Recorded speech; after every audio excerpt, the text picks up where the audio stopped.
I am Arun Sundaram, your host, and today I am proud to have Mr. Padam Khincha, a very well-known name in the world of taxation, who has over 3 decades of experience along with me. He will be talking to me about what he thinks could be the important points as far as the world of taxation is concerned in the upcoming budget. Mr. Khincha, good afternoon. Good afternoon.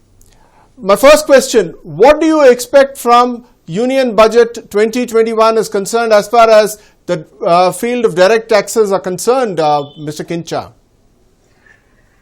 Before I answer the question, I thought it's appropriate that we have a reference to the optimism that is surrounding us today.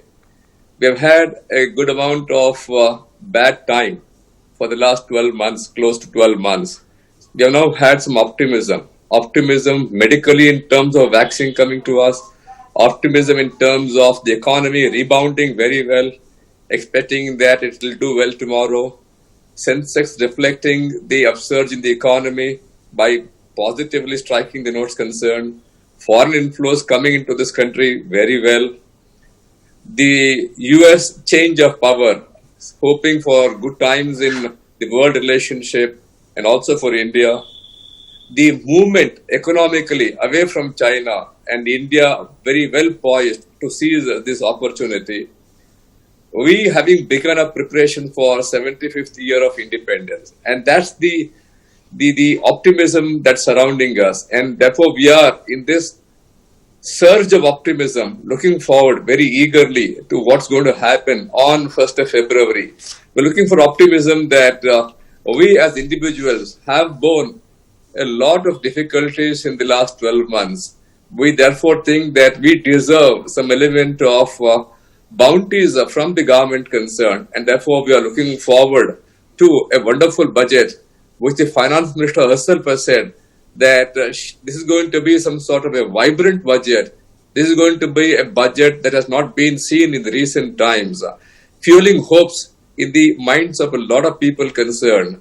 And therefore, we are looking very positively forward to this budget to ensure that we as individuals, citizens of this country, looking forward to very exciting times, also find that the government is coming forward with a compassionate hand to give us certain reliefs, to alleviate our sufferings in a little way, possible way, in the sense that government should leave us with a lot more money for the purpose of having our needs met, having our fueling of the domestic course run appropriately. Therefore, this is an appropriate time. The finance minister has promised us that this will have something for all sectors of the economy. And therefore, I am personally looking forward a little positively.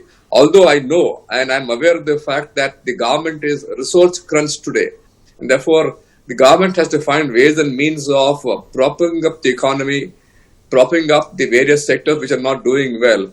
But in the midst of all this, because of the promise made, because of the fuel of expectancy given by the finance minister, I'm hoping that there shall be some good time for us, even from the direct taxes front.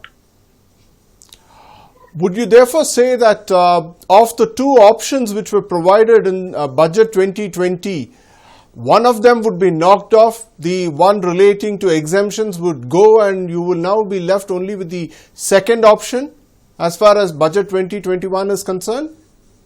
The budget of 2020 had a new provision introduced for individuals, saying that I'm going to have a lower slab rates. I'm going to have a specific regime for you.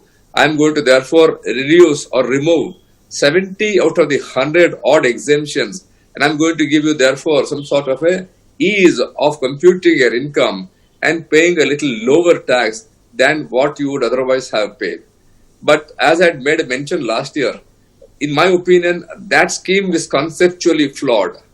And possibly the results will be available with the government now, because the government has received already 6 crore tax returns from individuals concerned.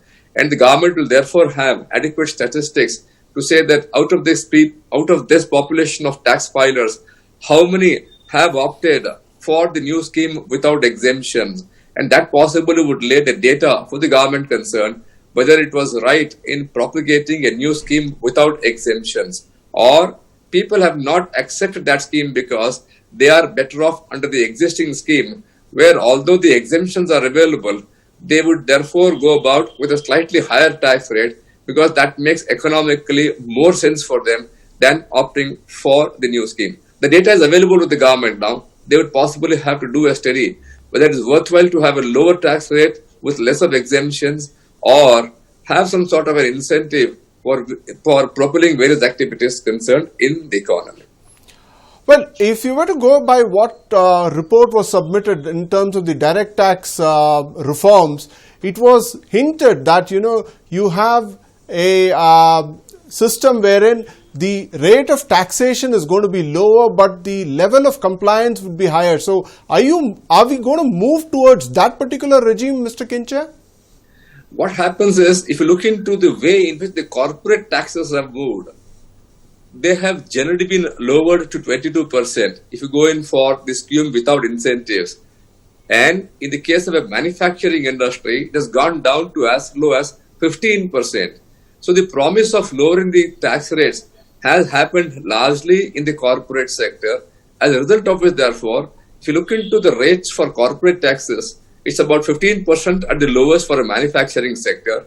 But for an individual, it stays very high, the highest slab rate being close to 43%. And therefore, that disparity is visible now, very, very visible, that a corporate can pay 15% tax on its income, whereas an individual who is in the highest slab rate is required to pay tax at 43%. And therefore, in the view of this disparity in the tax rate and in view of the promise that the government is making that we will move to a lower tax regime which will have an ease of compliance, ease of doing business, possibly it's a legitimate expectation of the people concerned to ensure that or to look at and look forward to a reduction in the rate of tax from the high of 43% to somewhere low, somewhere around 30 to 35%.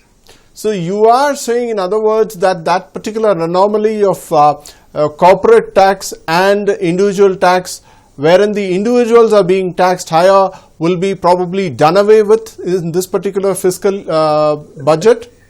The question, therefore, is that the government does it have the resource to give up some amount of tax? Last year, if you look into the budget speech of the finance minister, when she said that I'm going to move into a regime for individual taxation at lower rates on the giving up of exemptions concerned, she estimated that there will be a loss to the government of 40,000 crores.